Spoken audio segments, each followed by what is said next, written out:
端午节在那个农历5月的时候，5月5号就是端午节啊，所以这个是大概这个时间开始就是夏天的正式开始了。然后另外一个节日重要的节日叫中秋，就是我们马上9月份要过的这个有一个中秋节，所以华人的三大节就是新年跟端午跟中秋，但是这个新年不是国历的那个1月1号，不是啊，它是农历的1月啊。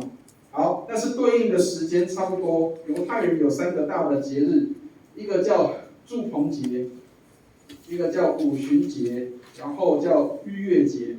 好，但是为什么把顺序稍微做这个调动？因为犹太人的住棚节就是他们的新年啊，然后五旬节的时候就差不多是在我们的端午节的前后，应该算前嘛，在端午节前的时候啊，就是大概在5、6月的时候。好，逾越节大概在3、4月的时候啊，逾越节在3、4月的时候。好，所以这个是比较不一样的。但是逾越节对他们来讲是正月的15号，所以他们的新年跟我们的新年不一样，他们的新年是7月1号开始算，7月1号是住棚节啊。好，请大家看一下这个节日在哪里，在36页下面节期的地方有一个逾越节，有没有？好，逾越节的时间是正月14号的黄昏的时候。他们是从下午6点开始算第一天的啊，所以他们的逾越节是1月14号，正月14号的时候，然后从正月15号一直到21号，这个时间叫做无效节，就是这个你吃的东西都不能有这个有效的，不能发的啊。好，逾越节的第一个礼拜天就叫做初熟节，所以那个时候要献这个刚刚讲的素祭，初熟的果子。好，这个时间要纪念跟感谢以色列人的这个上帝拯救以色列人出埃及。好，请大家看一下这个，所以有图有真相啊。好，请大家看一下这个图里面，请大家找一下五旬节在哪里？有看到吗3月、5、6月。好，在5、6月的地方有没有一个五旬节啊？那这个时间通常是在我们的国历的什么时候？大概是在五旬节，大概在5、6月的时候。对，好，逾越节，请大家看一下逾越节在哪里？好，3、4月，所以我们3、4月的时候会过一个节日叫做复活节，有没有？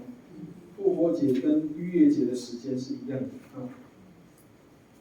它的正月是3、4月啊。它的正月，对，它正月在这个里面内圈这个有个1，有没有？在这个逾越节的那一周，1月是他们那个时候，但是他们的新年，请大家看一下，新年在什么时候？在7月，他们的7月，我们的9月到10月中间，有看到有一个新年，有没有？7月1号就是他的新年。好，请大家看一下，在课本上有一个节日叫吹角节，37页，吹角节，请旁边注记一下，这个叫做犹太新年。好，所以犹太人的新年是在这一天，所以这个就是也另外教大家知道为什么吹角对他们很重要，因为他们特别叫吹角节，就是那一天要吹号。吹号角，吹号角表示什么？表示新年来了啊！所以其实吹号角有这个作用，就是提醒百姓说时间到了啊，所以这个叫吹角节啊。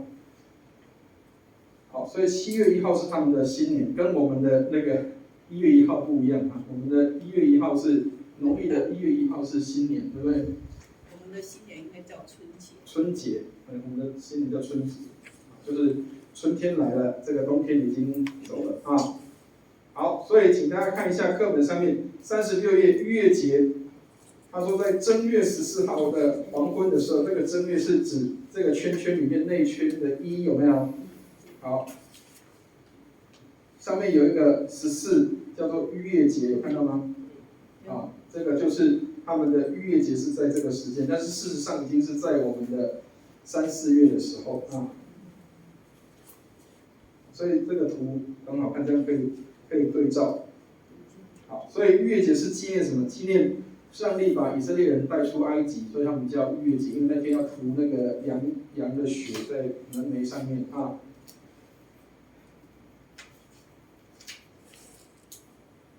好，然后逾越节之后50天，旬就是10的意思，所以第50天就是叫做五旬节啊。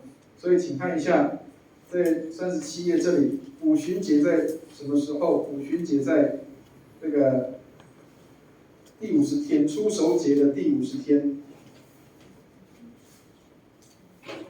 啊，所以从他们的这个初熟节这个时间开始算50天，所以是在什么地方？有看到吗？在我们的国历的5、6月的当中，五旬节有没有？好，那这个时间刚好是小麦收成的时候，所以初熟的果子就是在这个时候，收成的时候，或是他们叫做收成节。所以五旬节对他们也很重要，就是五旬节对他们来说，那个是一个献这个素祭，或者是献这个出熟的果子给上帝的时候。好，五旬节对基督徒也很重要，为什么？这一天叫做圣灵降临节。为什么？因为这个耶稣升天之后，第50天就有圣灵从天上降下来，然后充满在那个屋子里面所做的人，所以那天叫做圣灵降临节。很多人把那个屋子当做那个马可楼，以为说是他们在一个谁的房子里面，其实不是。那个屋子指的原文的意思就是圣殿，所以他们在圣殿那里做五旬节的献祭的时候，圣灵就临到这一批人的身上啊。好，这个之后再说，新约的时候再说。好，吹角节，所以请就是括号记一下，这个叫犹太新年啊。7月1号就是犹太新年。好，但是他们的过年跟我们的过年不太一样，他们的过年是反省的时刻，所以7月1号是要开始这个守严肃会的啊，所以是7月10号的时候是他们的赎罪日。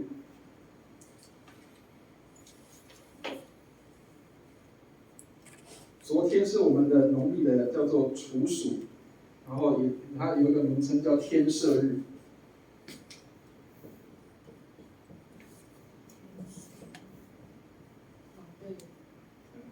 说是玉皇大帝赦免这个所有的人的罪的时候，所以叫做天赦日。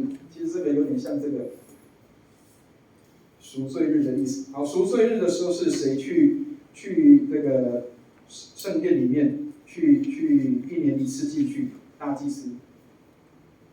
所以那个至圣所不是随便人可以进去的，大祭司也是只有1年才可以进去1次。那什么时候进去？就是这一天赎罪日的时候啊。好，然后下面祝棚节啊，祝棚节就比较有趣了。祝棚节其实就是他们真的叫做过农历新年的时候，他们的新年啊。好，7月15号到21号，总共有7天的时间，等于是他们的过这个真正的新年是在这个时候，大概在我们的现在的大概中秋节以后的那个时间。所以请大家看一下，这个祝棚节在9月到10月的中间。好，又叫做收藏节。那为什么叫祝棚？就是他们当时的人要搭棚子，然后棚子上面要把那个收获的东西，水果啊，一些蔬菜或什么，全部放在棚子里面。然后大家要在棚子里面住7天，然后在那边每天吃喝快乐，每天就吃东西，然后在那边聊天，互相道贺，所以有点像我们的新年。所以他们的真正的新年是这个祝棚节。好，安息日是什么时间？请大家看一下，安息日是每个礼拜6。那他们叫守安息日啊。好，38页，给大家看一下，有2个年是我们有看过，但是可能比较少会去知道这个年的意思。38页有一个入迦南后的规矩，有一个安息年跟喜年，有没有？有看到吗？好，安息年是什么？安息年是每7年就是一个安息年。那7年的意思就是有点像我们现在讲休耕啊，有看过那个屏东或是我们在高雄乡下，美浓那边应该也有，很多地种了东西之后，7年之后要让它休息，所以有很多人会在那个农地上面种什么油菜花，有看过吗？那种黄黄的那种油菜花，对不对？那个是做什么？那个就是让那个土地休息1年的时间。为什么要种那个东西？就是之后他们会把它搅碎之后做肥料使用，所以第7年叫做安息年，就是让土地可以获得休息的时候啊。所以以前的人他们并不是都把土地操到挂了，没有，他们是土地要7年之后要有1年的休息的时间。所以不但是人7天要休息1天，土地7年要休息1年，这样可以了解意思吗？啊，所以安息年是这个意思哈。好，喜年就更有趣了，来，那个双喜的那个喜年，就是现在在讲的每7年。双喜。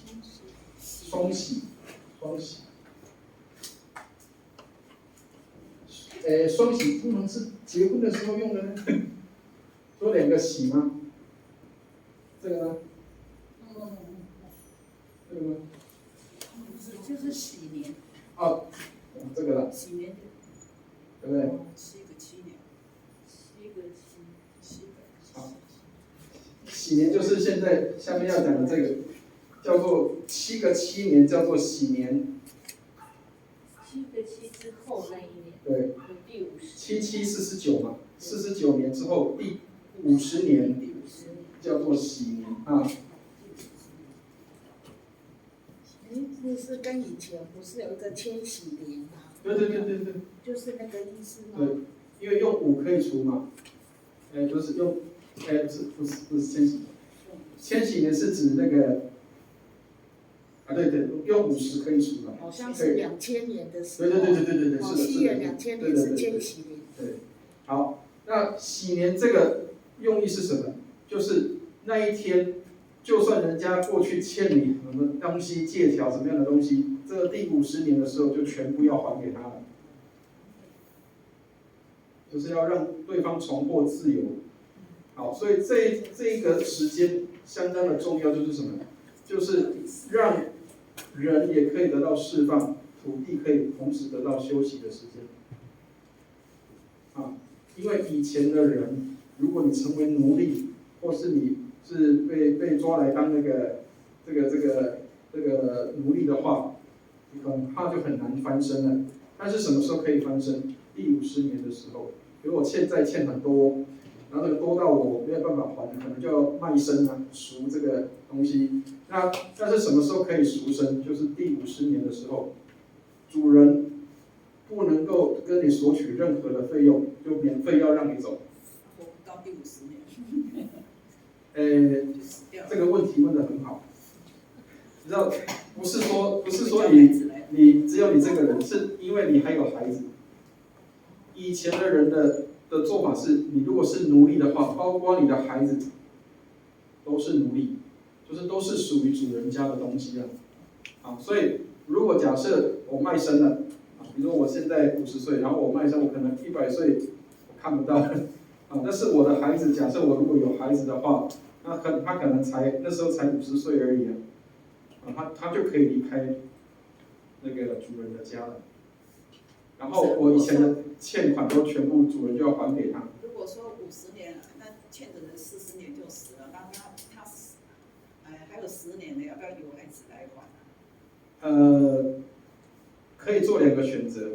他们以前是可以这样，就是如果今天他这个50年的时候一定要还给他，那如果这个第50年之后，如果这个当事人他不想离开，比如说主人对他很好，他也不想离开，然后他也还没有第50年，他第40年就死了。对，没关系啊，他因为他儿子还在，孩子还在。那10年就等于负债子嘛。对，就是他一定要撑到那个50年结束的时候。好，那但是因为这个叫上有政策下有对策嘛，所以我刚刚讲了，很多人就利用这个条款变成什么？比如说 ，OK， 你老爹可能剩下10年由你还，对不对？但是万一你如果生活上太困苦了，又变成是你要继续工作来还的话，它就变成从你开始来算50年。这样可以了解意思吗？啊，所以就变成穷人一直没有办法翻身了。他原本的用意是让穷人可以翻身的，就是说我顶多我卖给你50年的时间，那我的孩子或是以后我的家业全部都再还给这个原本的人。但是如果这个主人心地不好的话，好，你老爹还有10年，那就从你这边再开始算。他的认定如果从那个时开始，那等于我又要帮我老爹还10年，然后我又再多40年的工作时间。所以以前的人其实不是像我们讲的那样人心不古，其实以前的人也很奸诈，他会用各种方法延续你的时间。然后如果是像刚刚讲的，如果是这个主人家对你不错，然后你也不想离开的话，他们通常会做一件事情，就是在你的耳垂上钉过去。所以现在很多女生都喜欢穿耳洞，对不对？其实穿耳洞是奴隶。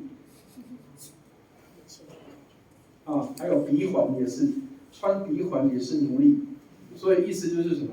你是要当奴隶的人，你才会被穿耳洞、穿鼻环。有点像这个证明说你是哪一家的奴隶了。识别嘛，就是说你可能穿耳洞或者是穿鼻环，所以很多女孩子其实不晓得说，她们认为的漂亮，在以前早期是，不是那个好的意思啊。当然因为现在时代不一样，所以那个定义又会不一样啊。好，到这边可以吗？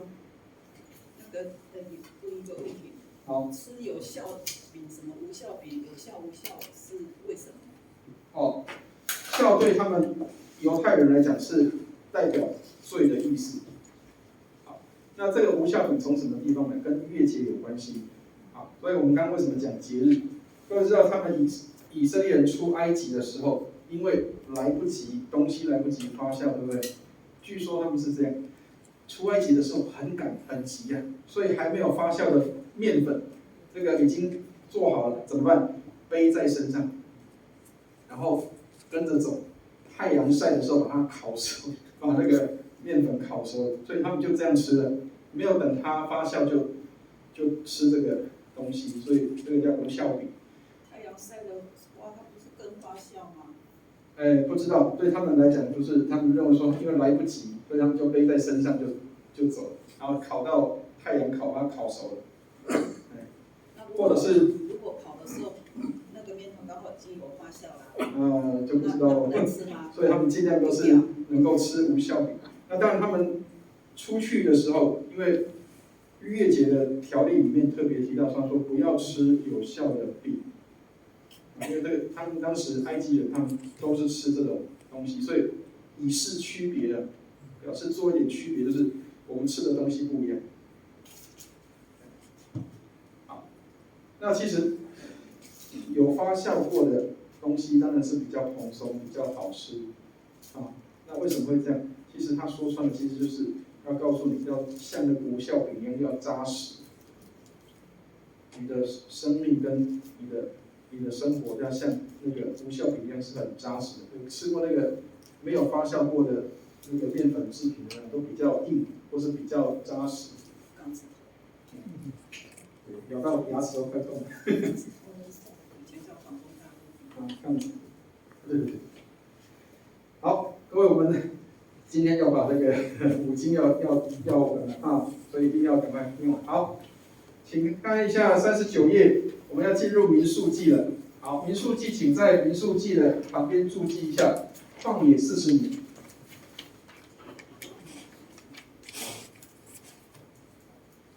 民数记的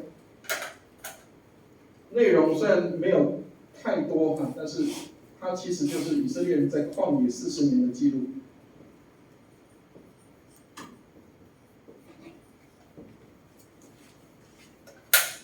这里面全部就是旷野40年的记录都在这里面啊。好，所以请看一下39页这边背景的地方，民数记的希伯来文原名是在旷野，所以他是用第一个字取的，在旷野的时候。好，那当然很可惜是以色列人他们其实可以早进去，但是因为发生了某一个事件，所以延迟了40年的时间。好，请看一下39页下面。在旷野中长大的新一代才能够凭信心进迦南地，所以很可惜是40年后才由这一批新的这一批人他们能够进去。最早离开埃及的这一批，没有人能够进去，包括连摩西、亚伦他们都进不去。好，内容上我们就稍微看一下啊，40页。好，请看一下他们第一代的清点的人数其实就已经很多了啊。好，请看一下他们首次清点12支派的兵丁，其实就是男丁了啊。男丁总共有603550人。所以为什么他们会算这个出埃及有200万人？不是200万人，是因为他们认为大概要乘以4倍，就是包括他们的妇女、孩童，他们的这些家属家眷的话，所以60大概就是差不多200多万人了啊。但是其实以历史真正的记录的话，200多万人是不可能的。200多万人，这个是一个非常大的迁徙活动。当时，长安城也不过800万人，所以200万其实是一个比较夸张的数字啊。但是60几万是有可能的啊。好，然后利未人为什么刚刚又讲利未人很重要？因为利未人的男丁取代12支派的其他的男生的头生的人，所以利未支派的男生每一个就代表为12支派里面的每一个头生的男丁做代属的角色啊，所以利未人的角色等于就是代替这个头生的人的这样的一个角色啊。好，第4个，清点并分派工作给利未支派，所以利未支派都在做什么？利未支派都在扛那个帐幕、扛帐篷的，帮上帝扛帐篷、扛约柜的这些人。但是这些人他们也有工作时间，30到50岁啊，所以他说从30岁到50岁的搬运工，总共有8580名。所以当时要搬这个会幕，其实也是一个相当重要的事情啊。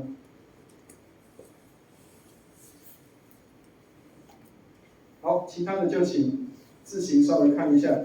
好，我们请看一下旧一代的失败在哪里，在这个41页的下面。为什么进不去？因为那时候他们派了12个探子，一个支派派一个探子要进去迦南地，要去看这个里面的状况。结果，请大家看一下42页。好，第4，探子跟全埃及会众失去信心，12个人进去，10个人告诉会众说这个地方不好进去，不要去。然后只有2个人坚持，这2个人一个就是约书亚，一个叫迦勒。好，但是呢，因为10个人代表几乎大部分的人都没有信心可以进去，所以他们要多绕40年的时间。所以为什么会说在旷野绕40年，其实就是这个原因啊。原本他们应该是可以早一点进去的，但是后来没有办法，全部都在旷野里面倒闭。但是各位知道，40年其实可以发生很多事哦。40年那种夺权跟抢位置的工作还是照样有的啊。所以请大家看一下，连摩西的哥哥姐姐也要跟他抢位置啊，所以请大家看一下42页上面那个第3有没有？米利暗跟亚伦犯罪，他们批评摩西，然后要娶埃及人的女子做妻子，因为那时候他的原配已经过世了啊，要取代他的领导地位，结果遭这个上帝的警戒跟惩罚。特别是那个米利暗，后来他长大麻风，所以这里给我们提醒，千万不要随便任意批评你的长官，因为有时候你并不晓得上帝拣选这个人，他有他特别的用意，虽然不见得他做的事情都是很好的，或是你认为是好的，所以真的要常常谨守自己的口啊，不要去批判或是批评任何的事情。是真的对或错，上帝会自己做公断。好，另外除了自己的哥哥姐姐要夺权以外，另外42页的下面，在旷野漂流的当中，其中有一个很重要的人物，这一派的人叫做可拉党，有看到吗？42页，在旷野漂流的地方有一个可拉党，有没有？好，这些人他们也是要跟摩西、亚伦他们抢位置的、抢权力的。好，那这个在圣经里面讲的非常有趣，就是后来他们的结局就是地裂开来，然后把这些人吞灭到地上，到地里面，然后又合起来。所以这个在卡通里面看到那个地裂开又合起来那个，把人吞进去那个是有可能的啊。在当时是有这样的一个记录。可拉党就是一批要反对摩西的人。他们的诉求是什么？他们的诉求就是不要再旷野了，旷野太辛苦，我们回埃及去吧。啊，这些人他们就是要把以色列人再带回埃及去，所以他们可拉这个党徒，他们这一群叫可拉党。各位如果在诗篇里面看过标题，有一个标题上面除了大卫的诗以外，它有一个叫可拉的后裔。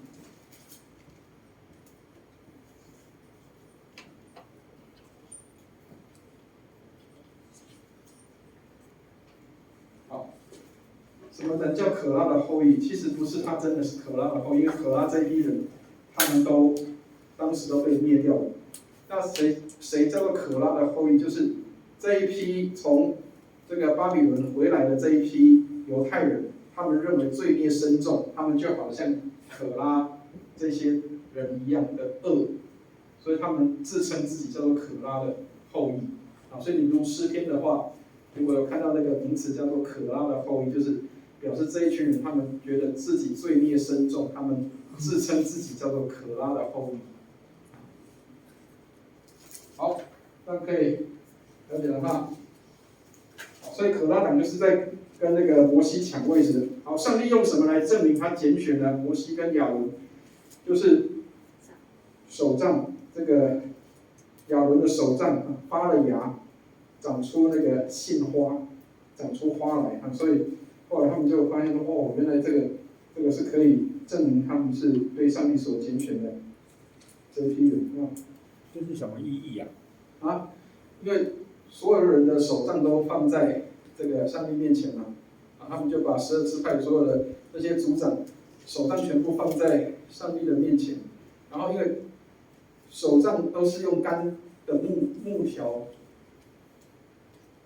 做的，好，所以它是没有生命的，但是居然在亚伦的手杖上面可以长出花来，所以表示什么？他的手杖是有生命力的，就表示这个是代表说他跟别人不一样，跟别人不一样啊。手杖其实也代表权柄啊，手杖其实也代表权柄。因为耶和华说，就是我所拣选的那个人，他的杖必发芽。对，啊，用这个来做识别，啊，就表示说他跟其他人是不一样的，跟其他人不一样。好，43页，我们民数记快要读完了哈，应该是可以把5经给学了。好，43页，请看一下，摩西、亚伦跟米利暗全部没有办法进迦南地，请看一下43页的最上面第6的地方，旷野漂流的末期，米利暗死在加底斯啊，所以他还没进去就已经死掉了。然后亚伦死在何尔山顶，啊，那摩西死在尼波山上，尼波山，这个在申命记那边就有尼波山，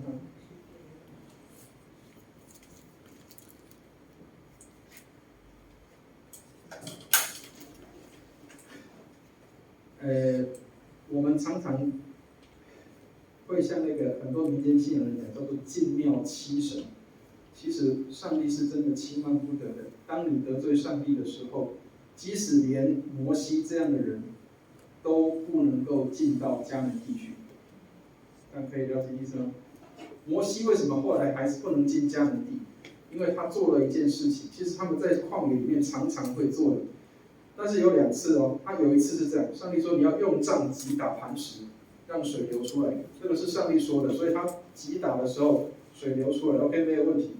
但是第2次他们又绕回原来的地方的时候，上帝说你要用口吩咐磐石出水，但是这个摩西就做了一件事情，他说这个那时候他受不了，这个百姓一直在跟他吵闹，他说这个你们认为是我做了这个什么事情让你们可以有水喝吗？他一生气就把那个杖击打磐石，结果后来磐石就出水了。当然百姓很高兴，有水喝，当然大家都很好，但是上帝不高兴。百姓高兴，但是上帝不高兴。他说：“我吩咐你用口吩咐磐石，但是你是用杖打，让人家认为说是你的工作，不是我的工作。”这样可以了解意思吗？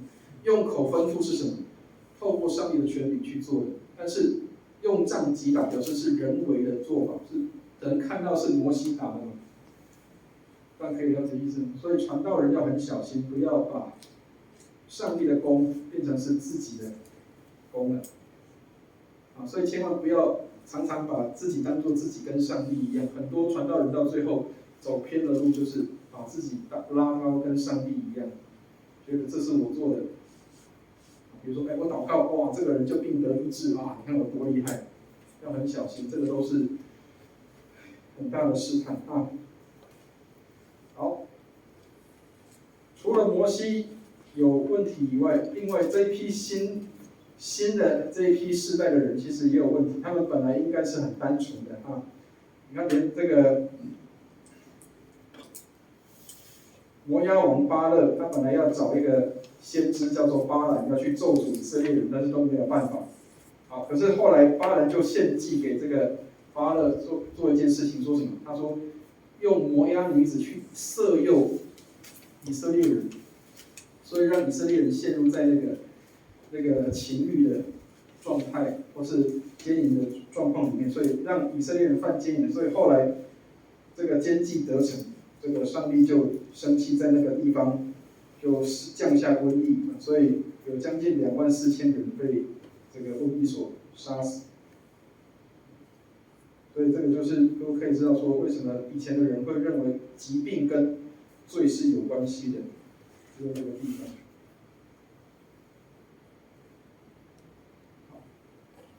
这个巴兰的故事也很有名，常常会在儿主的这个儿童主日学的故事里面会听到。他有一批驴子会跟他说话，这个会说话的驴子就在这边巴兰的故事里面。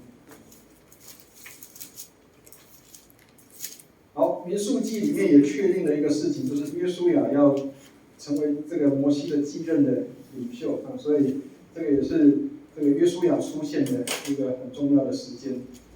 约书亚是被钦定来接摩西的工作啊。好，44页，请大家看一下。以前我们都会说以色列人他们是父系社会，所以好像女生的地位比较没有保障，对不对？其实这边有啊，请大家看一下44页第7。女儿继承父亲的产业的部分，所以他这里说明了一个事，他说以色列人死了，如果没有儿子，产业是由女儿或最近的亲属来继承的。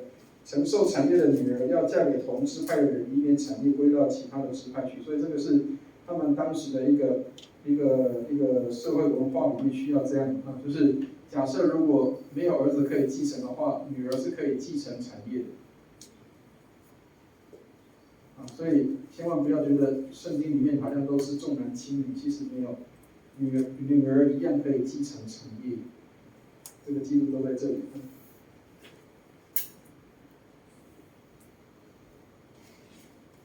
好，到这边可以吗？有没有什么样的问题？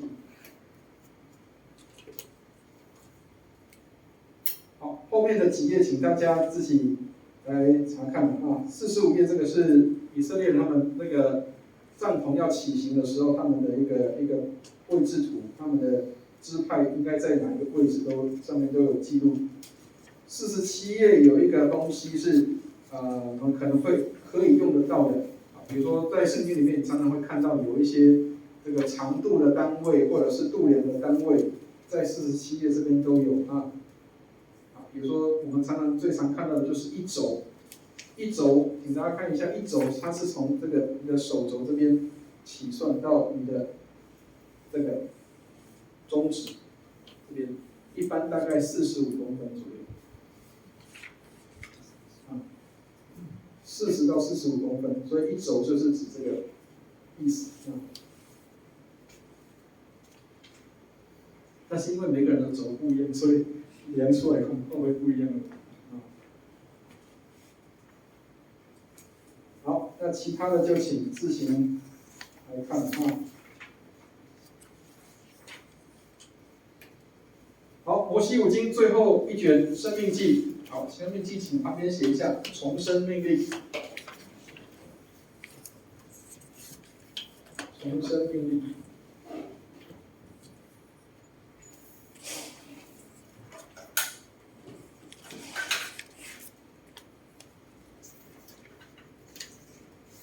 套用现在的话讲，就是很重要，所以再说一次，重生命令啊。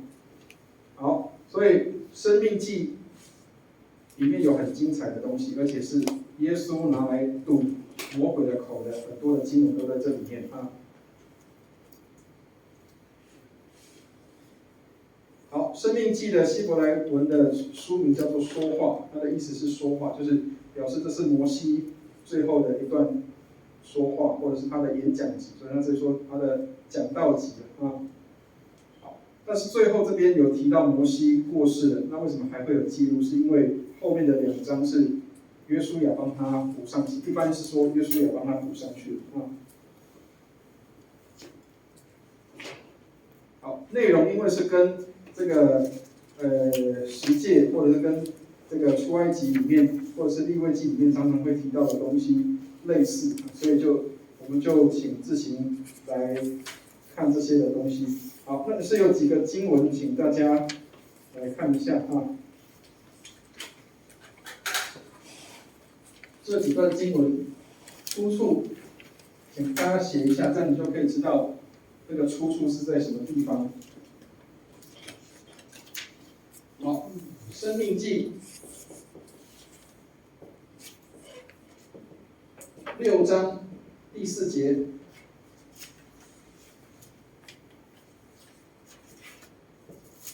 ，8章3节，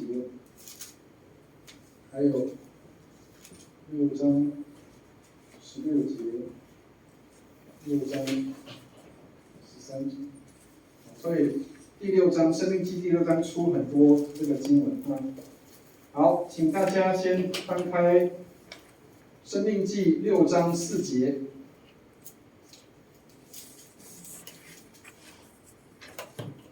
这个是耶稣在回答那个诫命中最大的，且是第一的是什么？好，请翻到来念一下《生命记》6章4节啊。好，翻到的人请大声念一下啊。好，5节还是4节？4节。对。以色列，你要以耶和华我们神是独一的。好，继续第5节。你要尽心尽力爱耶和华你的上帝。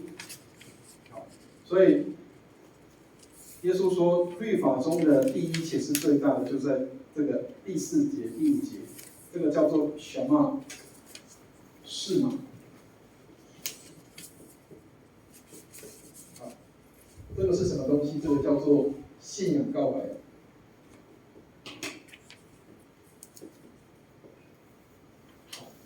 我们在教会里面的信仰告白是什么？使徒信经，对不对？我信上帝，全能的父，创造天地的主。那犹太人的信仰告白就是在这里。以色列啊，你要听耶和华你的上帝是独一的主，你要尽心、尽性、尽力、尽意爱耶和华你的上帝。这个就是他们的信仰告白啊。好，8章3节，翻一下8章3节。这个耶稣很饿的时候，魔鬼就出来试探他说，就把这个石头变作食物吃了。好，申命记8章3节。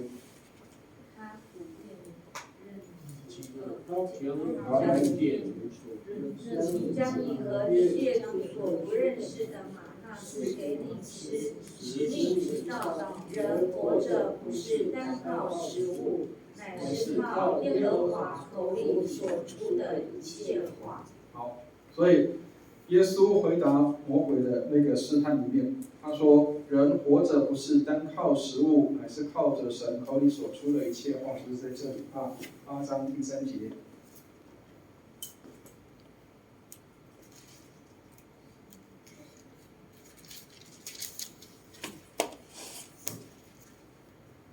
好，然后后来魔鬼又带耶稣到那个圣殿的顶峰，然后叫他说：“你跳下去就不会死了啊！”用诗篇90篇来跟他讲说，他必保守你啊，不让你的脚落在这个石头上。好，请看一下6章16节，申命记6章16节。你们不可试探耶和华你们的神，像你们在马上那样试探他。好，所以不可试探主你的上帝就在这里啊。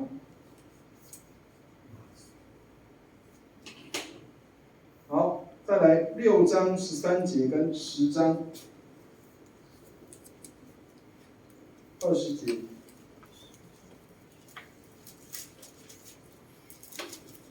先来看6章13，在隔壁而已啊。6章13，好，请念一下。你要敬畏耶和华你的神，侍奉他，指着他的名起誓。好，所以耶稣说，当拜主你的上帝，单要侍奉他，在这里啊。好，10章20节。你要敬畏耶和华你的神，侍奉他，专靠他，也要指着他的名起誓。好，那个专靠他就是单单的意思，单单依靠他。所以耶稣在对魔鬼的对话里面，所有的回话都几乎都在这里啊。所以为什么生命记很重要？再讲一次，它很重要啊。对，好，然后千万不要以为上帝好像不会知道以色列人想要立国王的事情。有一个后面我们会看到有一个人叫做撒母耳，撒母耳其实不喜欢立国王，对不对？但是其实上帝已经把以色列人将来有可能会立王的事情已经先说了啊。请看一下17章的14节到20节，申命记17章14到20。申命记17章14节到20节，好，连怎么样立王他都已经教这些以色列人怎么做了啊。17章14到20节，好，请一起来念一下啊。17章14到20节，一起念来。到了耶和华你神所赐你的地，得了那地居住的时候，若说我要立王治理我，像四围的国一样，你总要立耶和华你神所拣选的人为国，从你弟兄中立一人，不可立你弟兄以外的人为王。只是王不可为自己加添马匹，也不可使百姓回埃及去，为要加添他的马匹。因耶和华曾吩咐你们说，不可再回那条路去。他也不可为自己多立嫔妃嫔，恐怕他的心偏邪，也不可为自己多积金银。他登了国位，就要将祭司利未人面前的这律法书为自己抄录一本，存在他那里，要平生诵读，好学习敬畏耶和华他的神，谨守遵行这律法书上的一切言语和这些律例，免得他向弟兄心高气傲，偏左偏右，离了这诫命。这样，他和他的子孙便可以在以色列中，在国位上年日长久。所以立国王的规定也有在这里。所以并不是上帝说不可以立国王，不是，还是可以立国王的，但是他有这些的规定啊。特别重要的就是不要再回埃及去了，然后也不要多娶太多太太啊，然后也不要这个增加自己的。多几辆车嘛，多买几辆车，这个都不可以啊。然后要怎么样？常常读上帝的律法。好，那如果这样看的话，其实这个以色列的国王没有几个好东西。所以其实是上帝早就已经给这些以色列人提醒，而且他说什么？免得他向弟兄心高气傲。所以当国王、当领袖的人很容易心高气傲。这个是上帝给以色列人的一个提醒，当国王的人很容易会有这些，所以选立国王都是要很小心跟谨慎。好，到这边可以吗？有没有什么样的问题？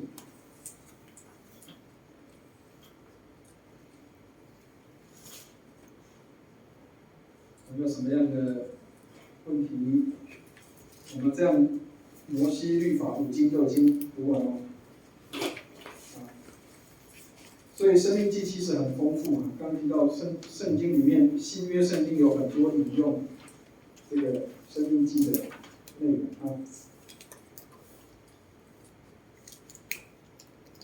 好，如果没有问题的话，我们下一节要开始上历史书了。好，历史书我们最后复习一下，历史书从谁开始知道吗？从约书亚，对不对？还有谁？士师。路德，还有撒母耳上下，列王上下，历代上下，以斯拉、尼希米、以斯帖，好，这个叫律法书啊，它的历史书。好，历史书是用来做什么？以色列人记录历史，但是用谁的观点？用宗教观点，用信仰的观点来看历史啊，所以不是我们一般想象的那个叫做正常的那个历史。就是他是用信仰观点来看，为什么以色列人会有那个状况啊？比如说像这里面会提到这个大卫数点百姓，然后以至于这个上帝就生气了啊。那这个做户口调查在每个国家都很正常，那为什么上帝会因为大卫要数点百姓就生气？其实这个都是有他的一些背景跟一些原因的啊。所以。在宗教里面有一个东西叫做归因，归那个因在那个地方，就是为什么这个以色列人后来会有这个瘟疫啊？因为这个是国王心高气傲，他要调查他的百姓有多少人，所以上帝不喜悦，所以把这个就归到说瘟疫的原因是因为这个，但是事实上不全然是这个原因的，全然是这个原因，这个后面我们会再提到。所以历史的观点是从什么样的角度去看？就可以知道说 ，OK， 它的史观会有这样的一个内容在这里面啊。好，有没有什么样的问题？没有的话，我们今天就要到这边喽。提早10分钟让大家下课，因为我知道已经很累了，来宾很累了啊。好，如果没有其他问题，我们今天到这里啊，一起祷告。天父，我们为今天上课向你献上感恩，谢谢主给我们能够完成律法书的研读。让我们能够从这里面学习美好的功课，特别让我们从《申命记》里面看到许多你所提醒的话语，也帮助我们时常接受你话语的提醒，在我们的心里面常将你的律法记在我们的心中。谢谢主垂听我们的祷告，带领我们回家的脚步都一切蒙恩。感谢祷告奉耶稣基督的圣名，阿门。好，谢谢，谢谢。